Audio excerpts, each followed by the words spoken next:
Muy buenos días, feliz sábado.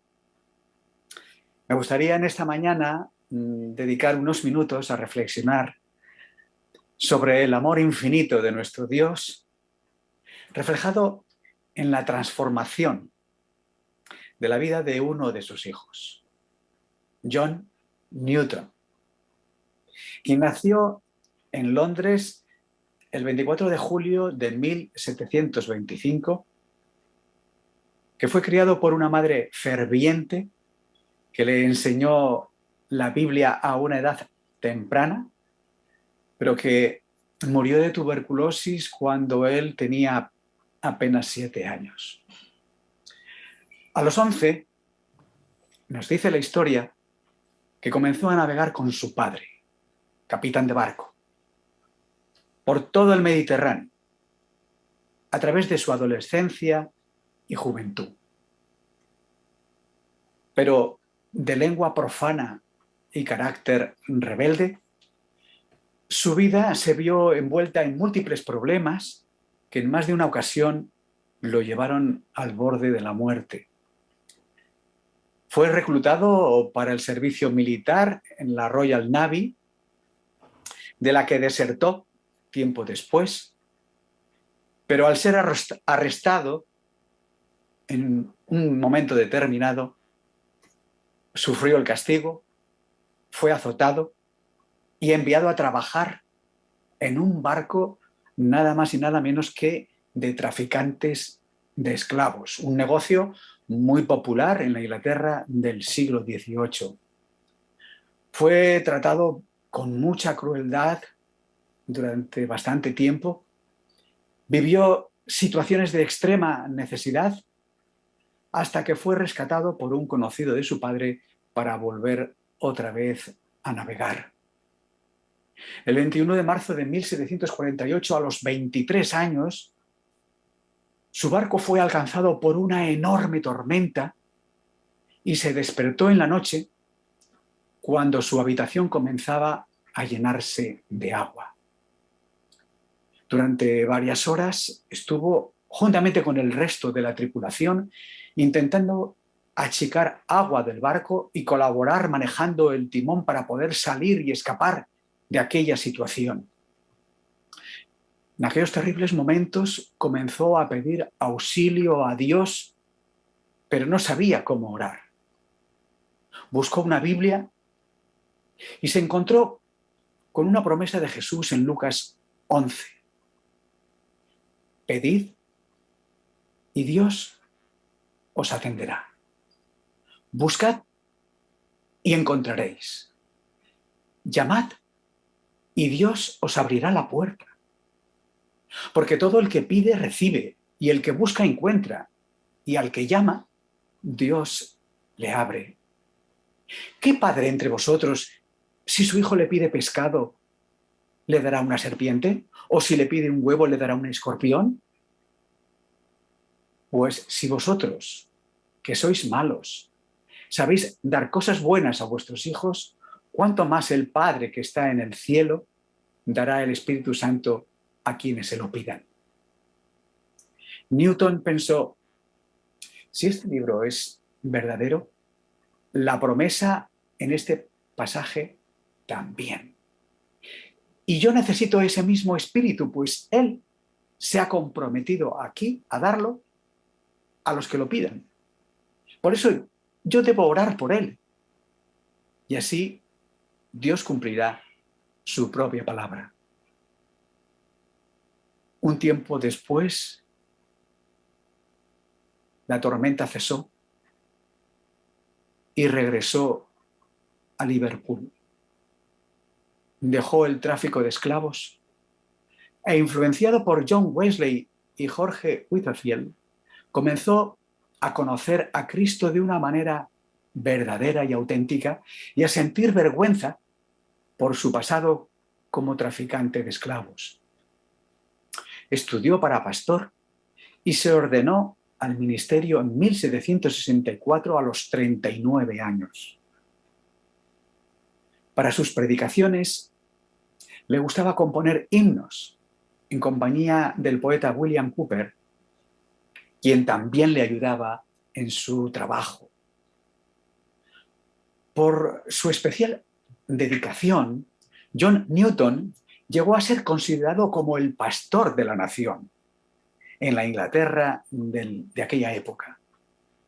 En 1788, 34 años después de haberse retirado del comercio de esclavos, Newton rompió un largo silencio sobre ese tema con la publicación de un contundente panfleto titulado Pensamientos sobre el comercio de esclavos, en donde describía las horribles condiciones de los barcos, la captura de los esclavos y su vida tremendamente triste, cruel y miserable. Se disculpó porque era una confesión, según sus propias palabras, demasiado tardía.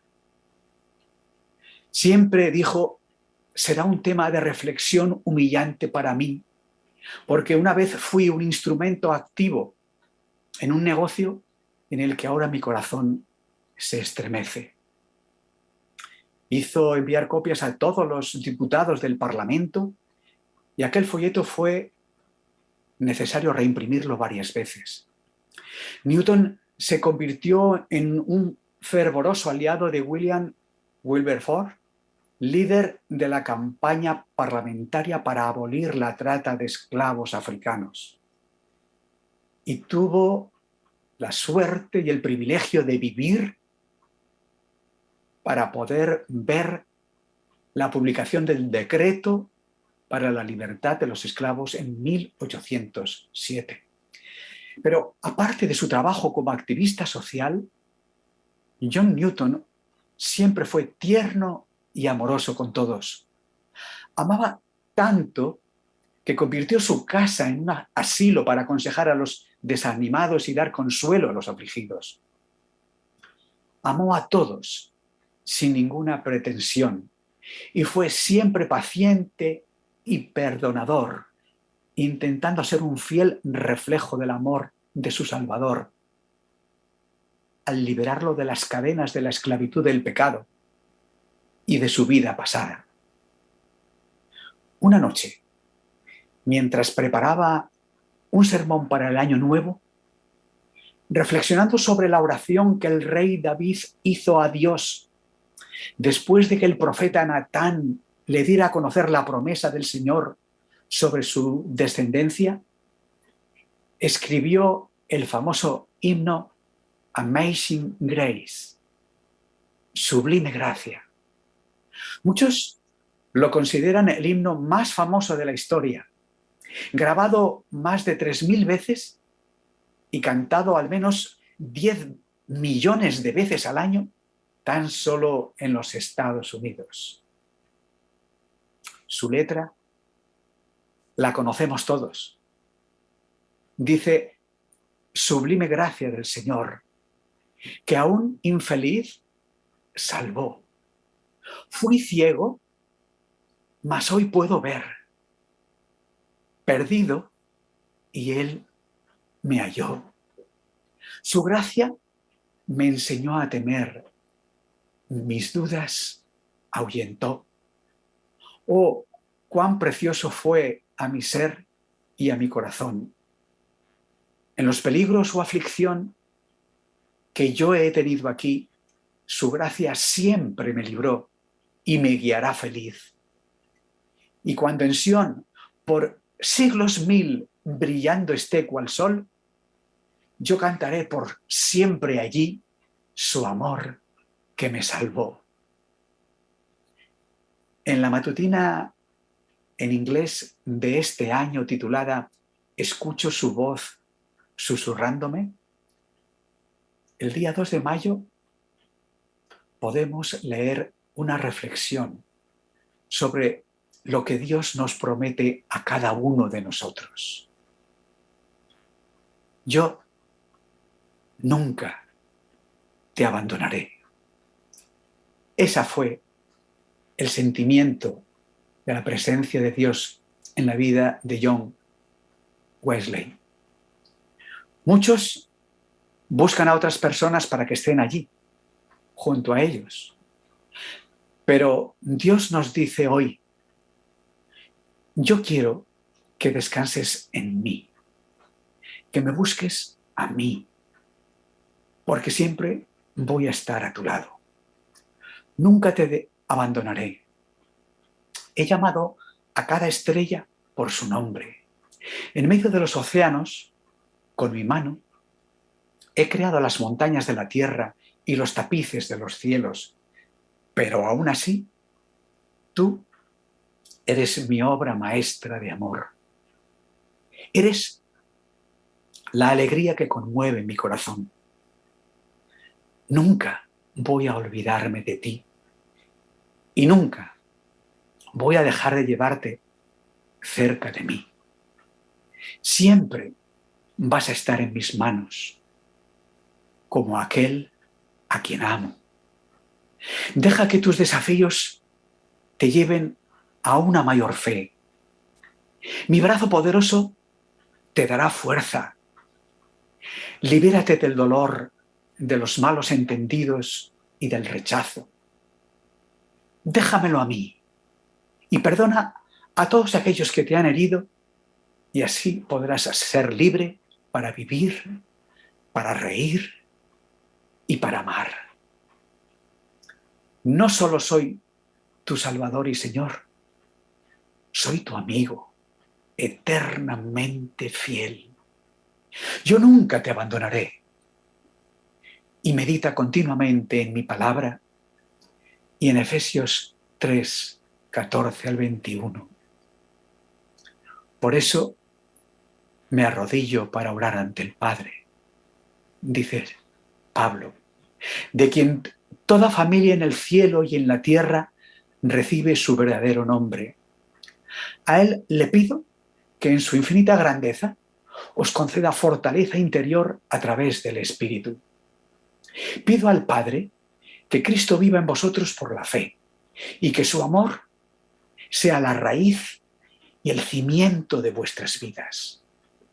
Así podréis comprender con todo el pueblo santo de Dios cuán ancho, largo, alto y profundo es su amor. El amor de Cristo es tan grande que supera todo cuanto podemos conocer. Pero a pesar de eso, pido a Dios que lo podáis entender, de manera que os llenéis completamente de todo lo que Dios es. Por eso, gloria sea a Dios, que tiene poder para hacer muchísimo más de lo que nosotros pedimos o pensamos, por el poder de Dios que obra en nosotros. Gloria a Dios en la Iglesia y en Jesucristo, por todas las generaciones y para siempre. Que así sea.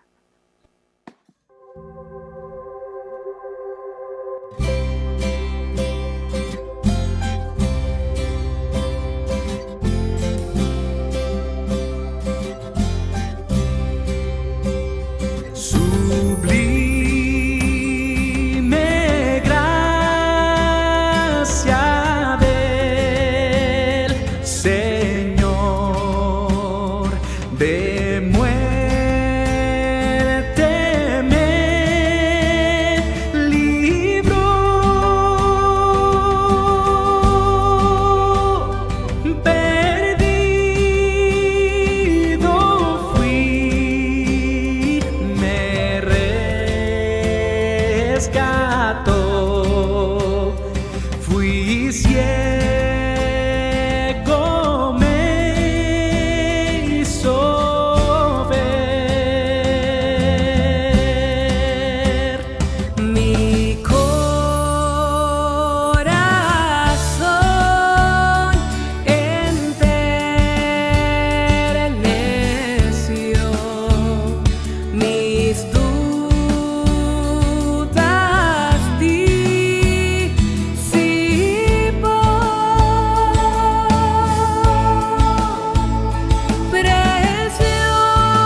Gracias, Mariano.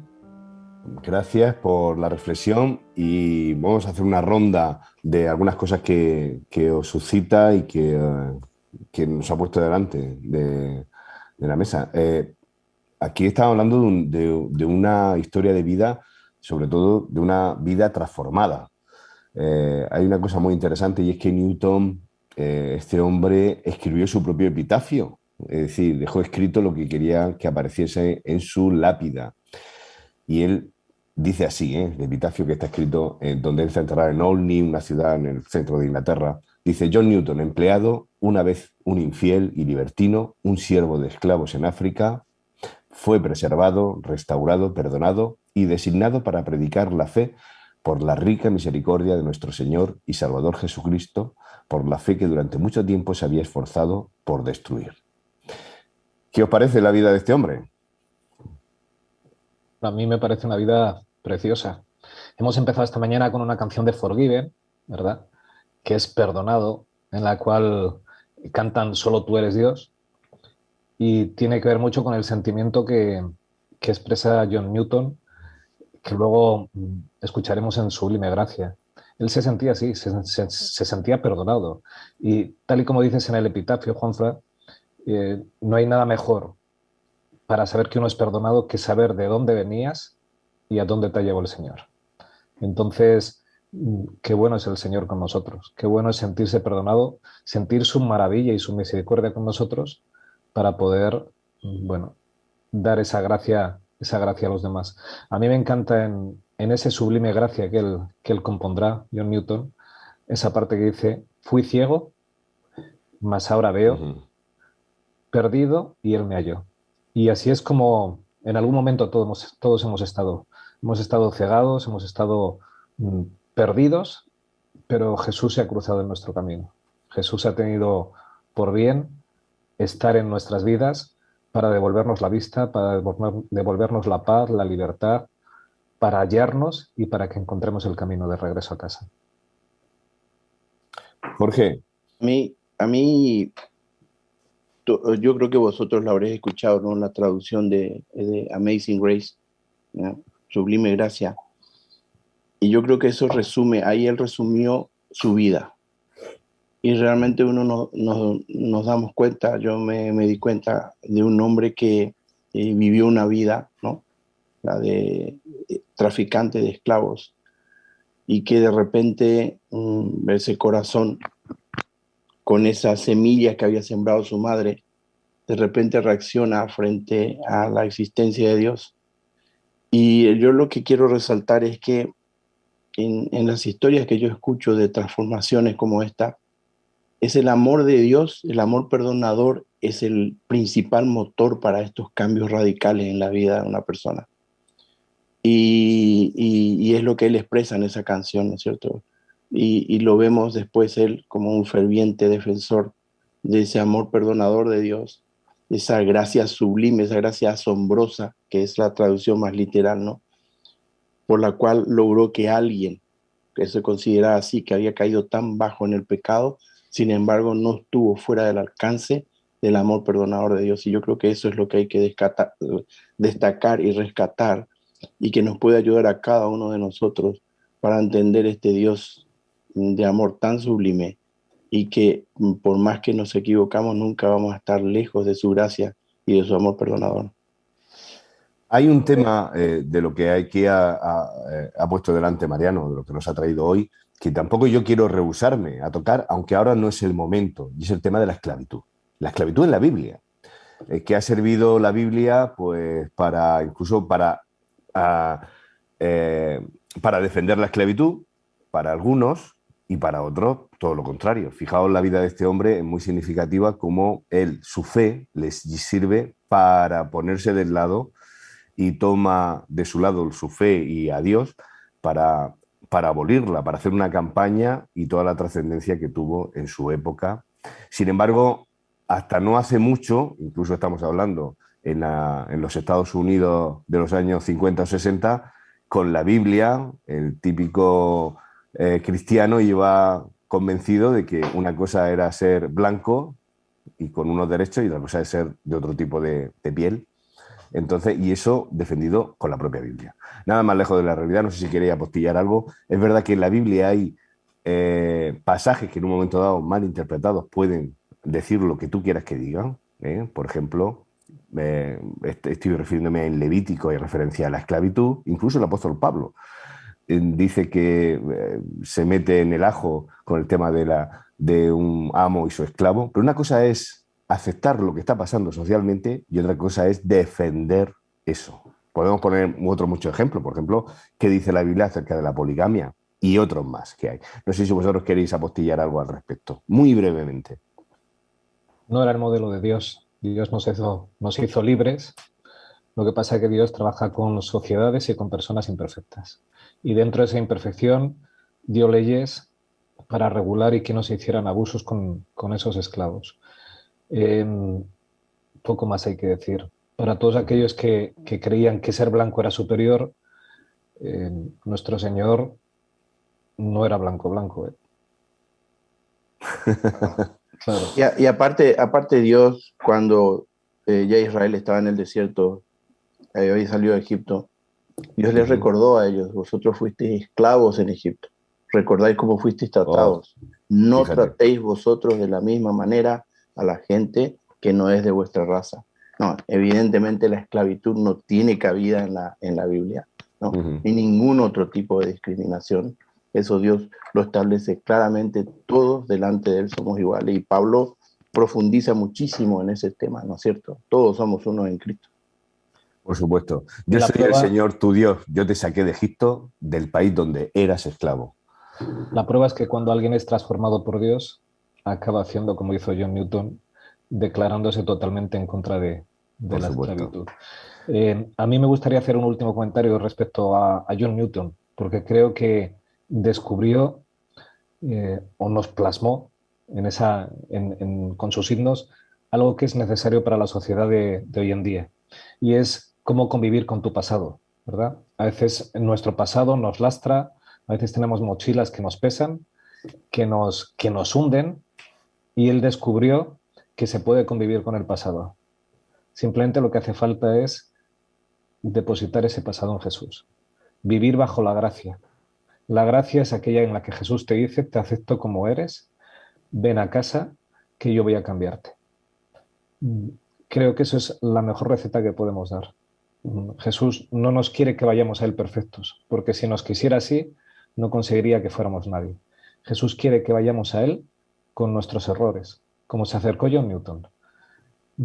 Y una vez que nos acerquemos a Él, Él ya se encargará de transformarnos, de cambiarnos y de llevarnos al punto donde Él desea que vivamos. Da para mucho todo cómo hemos empezado hoy, pero lo vamos a hacer aquí, hacemos un alto en el camino. Seguro que habrá oportunidades más adelante de poder retomar esto, pero vamos a seguir adelante porque tomamos un vasito de agua, nos levantamos, estiramos las piernas, pero tenemos que seguir con nuestra escuela de Biblia, que vamos adelante, ya seguimos ahondando en el tema del Génesis, pero antes un refrigerio que nos pone Juan Luis.